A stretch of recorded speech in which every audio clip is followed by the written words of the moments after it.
Hello everyone, today we're joined by Professor Dr. Syed Husain, consultant pulmonologist at King's College Hospital in Dubai, to discuss a lot of interesting topics today, especially respiratory, right? Related to asthma and everything. I'm gonna kick it off. I'm really honored for you to be joining us today. I'm gonna start off with the main question that always triggers me. What is asthma? Yeah, thank you very much for inviting me for this podcast. Asthma is a chronic variable disease of the airways. So it could be good on a good day, bad on a bad day. And it's a chronic illness, one has to understand. But the causes of this could be 50% genetic and 50% environmental. So, we can't change our genes, we all know that. But when it comes to the environmental factors, there's lots of things that can be altered. Especially the environment we live in there is a high amount of dust in the atmosphere. Especially in this area. Yes, Exactly. depends, yeah. And so this is why it is very important to understand how you could protect yourself in this kind of environment, because it can make things worse for you. If you are in the open, there's dust in the atmosphere, it can make asthma symptoms worse. Because remember, asthma is an allergic condition. It is precipitated by something around you. So that is why it's important to see if there is any triggers or any problems that are causing it. What are the reasons for getting problems, exacerbations, bad symptoms, bad symptom control. Usually people present with cough, shortness of breath, wheezing means whistling noise in the chest, and also chest tightness. Sometimes they have nighttime symptoms. It is very important to identify if they are getting nighttime symptoms. Means their asthma control is not good. And nighttime symptoms should be something that you should report to the doctor so that things can be made better. So you're saying he can feel the symptoms at night only, not during the day. Yeah, So he'll be normal in the day. When he goes to bed, let's say, he starts coughing or having wheezing and all that. Yeah. So it worse in the nighttime. It is present in the daytime, but it's worse at the nighttime, especially the coughing episode. Doesn't make them easy to sleep. So that is why it is important to identify. Sometimes they come and tell me, doctor, I have something happening in my throat. Okay. I have a frog in my throat. Yeah. This is quite funny term, but I've seen this come across many times from my patient. This is throaty symptoms they get. Sometimes they can have nasal symptoms as well, what we call allergic rhinitis, along with asthma. They are all upper airway allergy, and asthma can be an allergic process. They link it to flu usually. So when you're feeling such symptoms, it's like you're having a flu. So how would I identify if it's flu or asthma reaction or allergic reaction? Yeah, you're right. I see a lot of patients coming to me. They've had 3 courses of antibiotic. They're not getting better. The cough is not getting better. Now, they don't need antibiotic if it's not an infective pathology. And if it's a flu, as you just said, if it's a viral illness, it is not treated by antibiotics. I'm against antibiotics. By the way. So I think I'm your party member. So Yeah, exactly. your party. So what I'm saying is that I see a lot of people just put on antibiotic because they have a cough. They have some phlegm, they have shortness of breath, they have wheeze, they have tightness. So people confuse it with an infective thing. Yes, a trigger for asthma could be an infection. So bacterial infection or viral infection. When people have an infection, they usually have a fever. So they will have a high temperature. So if they're having that, then it suggests that there is an infection, but this infection could be a trigger. Exactly. So this is important. Just to make it clear as well for everyone watching this, when we say asthma, I know the causes and everything. We're gonna dive deep into them. But what is asthma? What happens to the body when the asthma is triggered? Let's say, what are the symptoms? Do the lungs get inflamed? Do the airway passage gets narrowed? These are like basic information that I know, but it would be nice to have a clearer idea from your end. Yeah. So I'm just trying to portray. This is the best thing I can get hold of in the podcast studio. So you can see that this is an airway that I'm depicting here, and the airways are becoming narrow.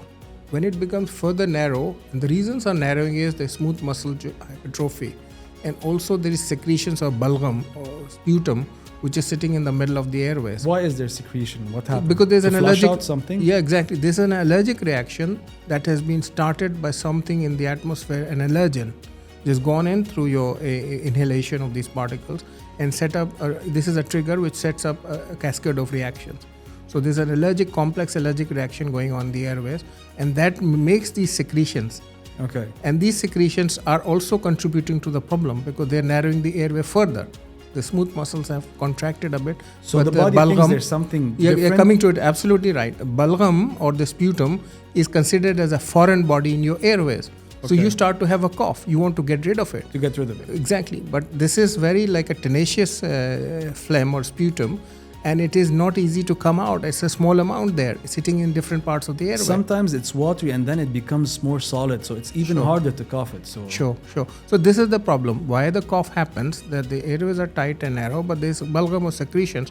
Your body is identifying something not right, something foreign is sitting there, and you want to get rid of it. So that's a cough reflex, try to push it out. But it is very tenacious, sticky to the airways, small amount, it does not easily come out. So you have a persistent cough. But this is because of a cascade of allergic reaction in the airways, which was triggered by something. Could be dust. could be dust, could be several factors. We will discuss them as well. Exactly, but indoors in UAE, and outdoors, exactly. allergens and stuff like that. Indoor, I mean, like dust is one of the common allergens in the and we're UAE. surrounded by dust here, especially because we live close to the desert. We're in the desert, and they did a really good job here of, let's say, build communities away from the desert, but still there's a lot of sand in the air. So for me personally, when I'm filming, I tend to get exposed to a lot of dust, and that would trigger the asthma that I have. Hence, we're friends now because I keep seeing you. But I want to dive deeper into the stages that the mucus goes through, because sometimes when you're coughing, it would be cleared in a day, and sometimes coughing would be really hard to get rid of this, and then you start prescribing those inhalers or pills that would, let's say, ease the symptoms, so that it would make it easier for the body to cough it out, let's say. I'm not sure if I'm formulating the right... No, you're absolutely right. Technical terms. No, exactly. You're right. What you're saying is absolutely correct. So something triggers the process. We just agreed with that. The trigger could be a viral illness, or could be some bacteria, could be something like in the atmosphere that we've inhaled. I mean, sometimes it's pollen. Mostly here it's dust in UAE settings. But something... Season changes. Exactly. Something you've inhaled in, which goes into the airways and gets through these epithelium into the airways and starts a cascade of reactions. And it's all through the through the air, or Yeah. it could So be you like are inhaling. skin exposure You're right. would also trigger asthma as well. It's a very important point you're touching on, because a lot of asthmatics would have skin problems, what we call allergic dermatitis or skin rashes, And that or would itchy affect the skin. lungs as well. Itchy skin. So you're right. The allergy, people who are prone to having allergy, they are called atopic individuals. They could have skin problems as well as nasal problem. I just touched on that, allergic rhinitis, we call that, and asthma. These all three could be together in one individual, depicting an allergy reaction. But dust, as I say, is a very common one, which would precipitate all these three things. Exactly. So that's really interesting. As this topic is so important, there's a lot of people here today in the studio that would like to ask you a lot of questions. Our colleague will be joining you as well now to continue with this podcast, because each one of us have his own way of dealing with asthma and getting, let's say, exposed to these symptoms or these factors that trigger the asthma. For me, it's filming, especially being outdoors in a dusty area, or filming a sports event. There's a lot of dust and whatnot. Other people that are staying indoors working on computers, and their, let's say, AC duct system is not cleaned. So all of these topics will be discussed as well with my colleague. I'm very excited to be here today, because these are the topics that we cannot discuss in detail in a clinic consultation. Exactly. So this is very important for the... because you guys charge by the hour, that's why. I don't charge that, but you're right. The time is limited when we see patients. You're Exactly. right. But what I'm trying to say is that these are very important discussions we are putting through in our podcast discussion. So a lot of public and general awareness would come into it.